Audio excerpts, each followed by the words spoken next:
Hi ಎಲ್ಲರಿಗೂ ನಮಸ್ತೆ. ನಾನು ನಿಮ್ಮ ಆಶಾ ಚಂದ್ರ ಭಟ್. ಆಶಾಸ್ ನಳಭಾಗಕ್ಕೆ ನಿಮಗೆಲ್ಲರಿಗೂ ಸ್ವಾಗತ. ಇವತ್ತು ನಾವು ಕಾಡು ಮಾವಿನಕಾಯಿಯ ನಾವು ಮಿಡಿ ಏನು ಹಾಕ್ತೇವೆ ಅದರದ್ದು ಹಸಿಕೆತ್ತೆ ಹೇಗೆ ಹಾಕೋದು ಅಂತ ಹೇಳೋದನ್ನು ತೋರಿಸ್ಕೊಡ್ತಾ ಇದ್ದೇವೆ. ನನಗೆ ಒಂದು 100 ಮಾವಿನಕಾಯಿಯಷ್ಟು ಕಾಡು ಮಾವಿನಕಾಯಿ ಸಿಕ್ಕಿದೆ. ಮಿಡಿ ಹಾಕುವಷ್ಟು ಇದು ಒಳ್ಳೆಯದಿಲ್ಲ, ಆದರೆ ಹಸಿ ಕೆತ್ತೆ ಉಪ್ಪಿನಕಾಯಿ ಹಾಕ್ಬೋದು. ಹಾಗೆ ನಾನು ಇವತ್ತು ಅದರ ಉಪ್ಪಿನಕಾಯಿಯನ್ನು ಹೇಗೆ ಹಾಕೋದು ತೋರಿಸ್ಕೊಡ್ತಾ ಇದ್ದೇನೆ. ಇಲ್ಲಿ ನೋಡಿ, ನಾನು 2 ಥರದಲ್ಲಿ ಕಟ್ ಮಾಡಿ ಇಟ್ಟಿದ್ದೇನೆ. ತುಂಬ ದೊಡ್ಡ ಮಿಡಿಗಳಿದ್ದರೆ ಅದನ್ನು ಹೀಗೆ 4 ಭಾಗ ಮಾಡಿ, ಸಣ್ಣ ಸಣ್ಣ ಮಿಡಿ ಅಂತ ಆದರೆ ಅದನ್ನು ಈ ಥರ ಕಟ್ ಮಾಡಿ ಉದ್ದಕ್ಕೆ ಇದನ್ನು 8 ಭಾಗ, ಅದನ್ನು 4 ಭಾಗ ಮಾಡಿಕೊಂಡ್ರೆ ಸಾಕು. ಇಲ್ಲಿ ನೋಡಿ, ಇದನ್ನು ಕೂಡ ನಾನು ತೆಗೆದಿಟ್ಟಿದ್ದೇನೆ. ಇದು ತುಂಬ ಅಯನ್ ರಿಚ್ ಅಂತ ಹೇಳ್ತಾರೆ. ಹಾಗೆ ನಾನು ಇದನ್ನೀಗ ಉಪ್ಪು ಹಾಕಿ ಇಡ್ತೇನೆ. ಎಂತ ಮಾಡೋದು ಅಂತೇಳಿ ಮತ್ತೆ ನೋಡುವ. ಈಗ ಸದ್ಯಕ್ಕೆ ನೋಡಿ, ಇದನ್ನು ಕಾಡು ಮಾವಿನಕಾಯನ್ನು 8 ಹೋಳು ಹಾಗೂ 4 ಹೋಳುಗಳನ್ನಾಗಿ ಕಟ್ ಮಾಡಿ ಇಟ್ಟುಕೊಂಡಿದ್ದೇನೆ. 50 ಮಾವಿನಕಾಯಿಯನ್ನು ಹಾಕಿದ್ದೇನೆ. 50 ಮಾವಿನಕಾಯಿನ 8 ತುಂಡು ಮಾಡಿದ್ದೇನೆ. 50 ಮಾವಿನಕಾಯಿಯನ್ನು 4 ತುಂಡು ಮಾಡಿ ಇಟ್ಕೊಂಡಿದ್ದೇನೆ. ಇದಕ್ಕೆ ಈಗ ಒಂದು ಬಾಟಲ್ಗೆ ಹಾಕ್ಕೊಂಡು ಇದಕ್ಕೆ ಮೇಲಿಂದ 50 ಅಂದರೆ 100 ಮಾವಿನಕಾಯಿಗೆ ಆಲ್ಮೋಸ್ಟ್ ಅರ್ಧ kg ಕಲ್ಲುಪ್ಪು ಉಪಯೋಗಿಸ್ಕೊಂಡಿದ್ದೇನೆ ನಾನು. ಅರ್ಧ kgಯನ್ನು ಪಾಲು ಮಾಡಿ ಕಾಲು kgಯಷ್ಟು ಒಂದೊಂದು ಬಾಟ್ಲಿಗೆ ಹಾಕಿಕೊಳ್ತಾ ಇದ್ದೇನೆ ಮೇಲಿಂದ. ಈ ಥರ ಹಾಕಿದ್ದನ್ನು ಒಂದು 2-3 ದಿವಸ ಅದನ್ನು ಬೆಳಗ್ಗೆ ಸಾಯಂಕಾಲ ಮಗುಚುತ್ತಾ ಇರಿ. ಅದು ಪೂರ್ತಿಯಾಗಿ ಉಪ್ಪು ಎಳೆದುಕೊಂಡು ಪೂರ್ತಿಯಾಗಿ ಬಣ್ಣ ಚೇಂಜ್ ಆಗ್ತದೆ.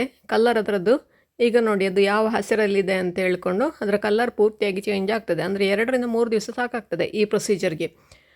1-2 ದಿವಸ ಹೆಚ್ಚು ಕಡಿಮೆ ಆದರೂ ತೊಂದರೆ ಏನಿಲ್ಲ ಅದರಲ್ಲಿ. ನೋಡಿ, ಈ ಥರ ಉಪ್ಪು ಹಾಕಿ ಈಗ ನೀವು ರಾತ್ರಿ ಇಡೋದಾದರೆ ಈಗ ರಾತ್ರಿ ಹೀಗೆ ಇಷ್ಟೇ ಮಾಡಿ ಇಡಿ. ಬೆಳಗ್ಗೆ ಅದನ್ನು ಸರಿಯಾಗಿ ಮಗುಚಿ. ಚಂಡಿ ನೀರೆಲ್ಲ ಕೈಯಲ್ಲಿ ಮುಟ್ಟಬಾರ್ದು. ಕೈಯಲ್ಲಿ ಸಹ ನೀರ ಪಸೆ ಇರಬಾರ್ದು, ಬಾಟ್ಲುಗಳಲ್ಲಿ ಕೂಡ ನೀರ ಪಸೆ ಇರಬಾರ್ದು. ಹಾಗೆ ನೀವು ಅದನ್ನು ಮಗುಚುವಾಗ ಕೂಡ ಕೈಯನ್ನು ಫುಲ್ಲು ಡ್ರೈ ಆಗಿ ಇಟ್ಕೊಳ್ಬೇಕು. ಕೈ ಹಾಕಿ ಇಲ್ಲ ಸ್ಪೂನ್ ಹಾಕಿ ಇಲ್ಲ ಸೌಟ್ ಹಾಕಿ, ಆದರೆ ಕೈ ಮಾತ್ರ ಕಂಪ್ಲೀಟಾಗಿ ಡ್ರೈ ಆಗಿ ಇರಬೇಕು. ಇದನ್ನು ಈಗ ಮುಚ್ಚಳ ಮುಚ್ಚಿ 2-3 ದಿವಸ ಇಟ್ಕೊಳ್ಬೇಕು. ಜಾಸ್ತಿ ಅಂದರೆ 3 ದಿವಸ ಇಟ್ಟರೆ ಸಾಕಾಗ್ತದೆ. ಅರ್ಜೆಂಟ್ ಇದೆ ಅಂತ ಹೇಳಿದ್ರೆ ಒಂದೇ ದಿವಸದಲ್ಲಿ ಕೂಡ ಹಾಕ್ಲಿಕ್ಕೆ ಆಗ್ತದೆ. ಇದನ್ನು ಉಪ್ಪು ಒಂದು ಸ್ವಲ್ಪ ಜಾಸ್ತಿ ಹಾಕ್ಕೊಳ್ಬೇಕಾಗ್ತದೆ. ನಾನು ಮೀಡಿಯಮ್ ಅಳತೆಯಲ್ಲಿ ಉಪ್ಪು ಹಾಕಿದ್ದೇನೆ. ಅರ್ಧ kg ಉಪ್ಪನ್ನು 100 ಮಾವಿನ ಮಿಡಿಗೆ ಅರ್ಧ kg ಉಪ್ಪನ್ನು 2 ಬಾಟ್ಲಿಗೆ ಕಾಲು kgಯಷ್ಟು ಹಾಕ್ಕೊಂಡಿದ್ದೇನೆ. ನೋಡಿ, ಇದೀಗ ಬಾಟ್ಲಿಯಲ್ಲಿ ಫುಲ್ ಉಂಟು. ಅದು ಉಪ್ಪು ಎಳಿತಾ ಇದ್ದಾಗೆ ಅರ್ಧ ಬಾಟ್ಲಿ ಆಗ್ತದೆ ಅದು. ಇದನ್ನು ಈಗ ಮುಚ್ಚಳ ಮುಚ್ಚಿ ಹೀಗೇ ಇಟ್ಟು ಬಿಡುವ. ಇದರಲ್ಲಿ ಬೇರೆ ಏನು ಹಾಕಲಿಕ್ಕಿಲ್ಲ, ನಾವಿಲ್ಲಿ ಉಪ್ಪು ಮಾತ್ರ ಹಾಕಿಕೊಳ್ತೇವೆ. ನೋಡಿ, ಈ ಥರ ಮುಚ್ಚಳ ಮುಚ್ಚಿ ಅದನ್ನು ಸೈಡಿಗೆ ಇಟ್ಟುಬಿಡಿ. ಮಾರನೇ ದಿನ ಬೆಳಿಗ್ಗೆ ಎದ್ದು ಅದನ್ನು ಪುನಃ ಒಮ್ಮೆ ಮಗುಚಿ ಪುನಃ ಅದೇ ಥರ ಮುಚ್ಚಳ ಮುಚ್ಚಿ ಇಟ್ಟರೆ ಆಯಿತು. ದಿನ 2 ಸರ್ತಿ, ಬೆಳಗ್ಗೆ ಒಮ್ಮೆ ಸಾಯಂಕಾಲ ಒಮ್ಮೆ, ಇಲ್ಲ 1 ಸರ್ತಿ ಮಾಡಿದ್ರೂ ಸಾಕಾಗ್ತದೆ. ಇದಕ್ಕೆ ಹಾಕಲಿಕ್ಕೆ ಮಸಾಲೆಗಳು ನಾನಿಲ್ಲಿ ಅರ್ಧ kgಯಷ್ಟು ಸಾಸಿವೆ ತಗೊಂಡಿದ್ದೇನೆ, ಕಾಲು kgಯಷ್ಟು ಮೆಣಸಿನ ಹುಡಿ, ಒಂದು 50 ಗ್ರಾಮಷ್ಟು ಅರಶಿನ, ಹಾಗೆಯೇ ಒಂದು ಅರ್ಧ ಟೀ ಸ್ಪೂನಷ್ಟು ಇಂಗು ಇಲ್ಲಿ ಎಲ್ಲರೂ ಹಾಕೋದಿಲ್ಲ, ನಾನು ಸ್ವಲ್ಪ ಇಂಗು ಹಾಕಿಕೊಳ್ತೇನೆ. ನೋಡಿ, ಇದು ಬಾಡಿ ನೋಡಿ ಹೇಗೆ ಆಗಿದೆ ಅಂತ ಹೇಳಿಕೊಂಡು 3 ದಿವಸ ಆಯ್ತು. ಇದಕ್ಕೆ ಉಪ್ಪು ಎಳೆದು ನೋಡಿ ಹಸಿರು ಕಲರಿಂದ ಈ ಕಲರಿಗೆ ಬರ್ತದೆ. ಈಗ ಸಾಸಿವೆಯನ್ನು ಮಿಕ್ಸರ್ ಜಾರಿಗೆ ಹಾಕ್ಕೊಂಡು ಮೊದಲಿಗೆ ಹುಡಿ ಮಾಡಿಕೊಳ್ತೇನೆ. ಇಲ್ಲದಿದ್ದರೆ ಸಾಸಿವೆ ಸಣ್ಣ ಆಗೋದಿಲ್ಲ. ಇದನ್ನು ತರಿತರಿಯಾಗಿ ಮೊದಲಿಗೆ ಹುಡಿ ಮಾಡಿಕೊಳ್ಳುವ, ಆಮೇಲೆ ಅದಕ್ಕೆ ಉಪ್ಪು ನೀರು ಸೇರಿಸ್ಕೊಂಡು ಅದನ್ನು ರುಬ್ಬಿಕೊಳ್ಳುವ.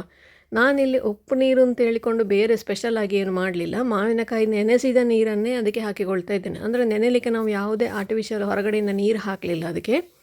ಅದೇ ಬಿಟ್ಟ ನೀರನ್ನು, ಅಂದರೆ ಉಪ್ಪು ಹಾಗೂ ಮಾವಿನಕಾಯಿಯ ನೀರು ಅದನ್ನೇ ಹಾಕಿಕೊಂಡು ನಾನು ಅದನ್ನು ನುಣ್ಣಗೆ ರುಬ್ಬಿಕೊಳ್ತಾ ಇದ್ದೇನೆ.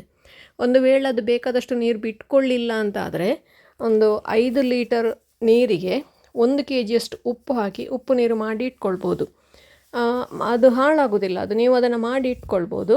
5 ಲೀಟ್ರ್ ನೀರನ್ನು 1 kg ಉಪ್ಪು ಹಾಕಿ ಚೆನ್ನಾಗಿ ಕುದಿದ ನಂತರ 10 ನಿಮಿಷ ಸಣ್ಣ ಉರಿಯಲ್ಲಿ ಅದು ಕುದೀತಾ ಇರಲಿ. ಆವಾಗ ನಿಮಗೆ ಕರೆಕ್ಟಾದ ಉಪ್ಪು ನೀರು ರೆಡಿ ಆಗ್ತದೆ.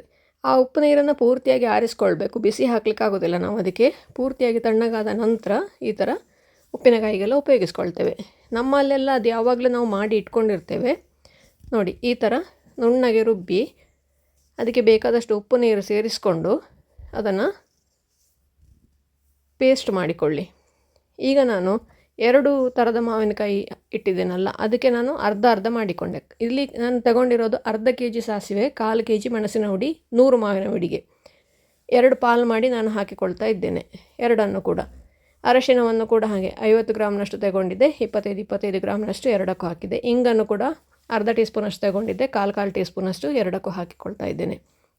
ಇನ್ನೀಗ ಮೆಣಸಿನ ಹುಡಿ 1/4 kg ಅಷ್ಟು ಮೆಣಸಿನ ಹುಡಿ ತಗೊಂಡಿದ್ದೇನೆ. ಇದರಲ್ಲಿ ಅರ್ಧ ಒಂದಕ್ಕೆ ಹಾಕಿಕೊಂಡು ಅದನ್ನು ಪುನಃ ಪೇಸ್ಟ್ ಮಾಡಿಕೊಳ್ತೇನೆ. ಎಷ್ಟು ಉಪ್ಪಿನಕಾಯಿ ನಿಮಗೆ ರಸ ಎಷ್ಟು ಗಟ್ಟಿ ಬೇಕು ಅಷ್ಟಕ್ಕೆ ಉಪ್ಪು ನೀರು ಹಾಕ್ಕೊಳ್ಳಿ.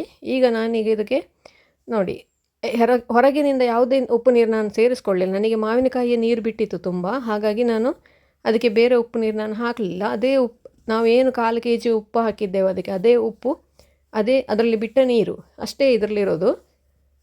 ಈ ಉಪ್ಪಿನಕಾಯಿ ನಿಮಗೆ ತುಂಬ ಸಮಯಕ್ಕೆ ಹಾಳಾಗೋದಿಲ್ಲ, ಒಂದು 3 ರಿಂದ 6 ತಿಂಗಳವರೆಗೆಲ್ಲ ಉಳಿಯುತ್ತದೆ.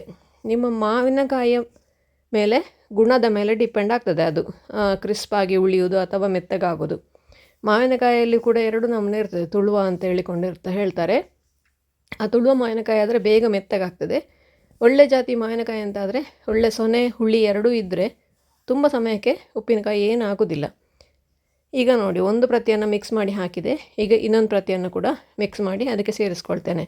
ಅಂದರೆ ಡಿಫರೆನ್ಸ್ ಇದು ರುಚಿಯಲ್ಲಿ ವ್ಯತ್ಯಾಸ ಏನಿಲ್ಲ, ಮಾವಿನಕಾಯಿ ಕಟ್ ಮಾಡಿದ ರೀತಿಯಲ್ಲಿ ಮಾತ್ರ ವ್ಯತ್ಯಾಸ ಇರೋದು. ಹಾಗಾಗಿ ಎರಡಕ್ಕೂ ಒಂದೇ ಮೆಥಡಲ್ಲಿ ಉಪ್ಪಿನಕಾಯಿ ರಸವನ್ನು ಮಾಡಿ ಹಾಕಿಕೊಳ್ತಾ ಇದ್ದೇನೆ. ನೋಡಿ ನಮ್ಮ ರುಚಿಯಾದ ಮಾವಿನಕಾಯಿ ಉಪ್ಪಿನಕಾಯಿ ರೆಡಿ ಆಯಿತು. ನಾವು ಈ ಉಪ್ಪಿನಕಾಯಿ ಯಾವಾಗ ಹಾಕ್ತೇವೆಂದರೆ ಮಿಡಿ ಹಾಕ್ಲಿಕ್ಕೆ ಅಂತೇಳಿ ನಾವು ಮಾವಿನಕಾಯಿ ತರ್ತೇವೆ. ಆ ಮಾವಿನಕಾಯಿಯಲ್ಲಿ ಪೆಟ್ಟಾದ ಮಾವಿನಕಾಯಿಗಳಿರ್ತವೆ, ಅಂದರೆ ಗಾಯ ಆದಂತಹ ಮಾವಿನಕಾಯಿಗಳಿರ್ತವೆ. ಆ ಮಾವಿನಕಾಯಿಯನ್ನು ಬಿಸಾಡುವ ಬದಲು ಅದರಲ್ಲಿರುವ ಒಳ್ಳೆಯ ಪಾರ್ಟ್ಗಳನ್ನು ತೆಗೆದು ಈ ಥರ ಉಪ್ಪಿನಕಾಯಿ ಹಾಕಿ ಸದ್ಯಕ್ಕೆ ಉಪಯೋಗಿಸ್ಕೊಳ್ತಾ ಇರ್ತೇವೆ. ಅಂದರೆ ಇದನ್ನು ಹಾಕಿದ ದಿನವೇ ಉಪಯೋಗಿಸೋದಕ್ಕಿಂತ ಒಂದು 2 ದಿವಸ ಹಾಗೆಯೇ ಮುಚ್ಚಿಟ್ರೆ ಮಾವಿನಕಾಯಿಯಲ್ಲಿರುವ ಹುಳಿ ರಸಕ್ಕೆ ಬಿಟ್ಕೊಳ್ತದೆ, ಹಾಗೆಯೇ ರಸದಲ್ಲಿರುವ ಸಾಸಿವೆಯ ಖಾರ ಮಾವಿನಕಾಯಿಗೆ ಇಳ್ಕೊಳ್ತದೆ. ಆಗ ಒಂದು ಬೆಸ್ಟ್ ಕಾಂಬಿನೇಷನ್ ಆಗ್ತದೆ ಅದು. ಸೌತ್ ಕೆನರಾದ ಹವ್ಯಕ ಬ್ರಾಹ್ಮಣರ ಕೆತ್ತೆ ಮಾವಿನಕಾಯಿ, ಕಾಡು ಮಾವಿನಕಾಯಿಯ ಕೆತ್ತೆ ಮಾವಿನಕಾಯಿ ಉಪ್ಪಿನಕಾಯಿ ರೆಡಿ ಆಯಿತು. ನೀವು ಕೂಡ ಈಗ ಮಾವಿನ ಸೀಸನ್ ಆದ ಕಾರಣ ಒಮ್ಮೆ ಖಂಡಿತ ಟ್ರೈ ಮಾಡಿ ನೋಡಿ. ಹೇಗಾಯಿತು ಅಂತೇಳಿ ಕಮೆಂಟ್ ಮೂಲಕ ನನಗೆ ತಿಳಿಸಿ. ಲೈಕ್ ಕೊಟ್ಟು ಶೇರ್ ಮಾಡಿ. ನೀವಿನ್ನೂ ನಮ್ಮ ಚಾನಲನ್ನು ಸಬ್ಸ್ಕ್ರೈಬ್ ಮಾಡಿಕೊಳ್ಳಿಲ್ಲ ಅಂತ ಸಬ್ಸ್ಕ್ರೈಬ್ ಮಾಡಿಕೊಂಡು ಪಕ್ಕದಲ್ಲೇ ಇರುವ ಬೆಲ್ ಐಕಾನನ್ನು ಒತ್ತಿ ನಮ್ಮನ್ನು ಸಪೋರ್ಟ್ ಮಾಡಿ. ನಮ್ಮ ಇನ್ಸ್ಟಾ ಹಾಗೂ ಫೇಸ್ಬುಕ್ ಪೇಜನ್ನು ನೀವು ಫಾಲೋ ಮಾಡ್ತಿಲ್ಲ ಅಂದರೆ ಅದನ್ನು ಕೂಡ ಈಗಲೇ ಫಾಲೋ ಮಾಡಿ. ಮುಂದಿನ ವಿಡಿಯೋದಲ್ಲಿ ಇನ್ನೊಂದು ಹೊಸ ಅಡಿಗೆಯೊಂದಿಗೆ, ಇನ್ನೊಂದು ಹೊಸ ರೆಸಿಪಿಯೊಂದಿಗೆ ಪುನಃ ನಿಮ್ಮನ್ನು ಭೇಟಿಯಾಗ್ತೇನೆ. ಧನ್ಯವಾದಗಳು.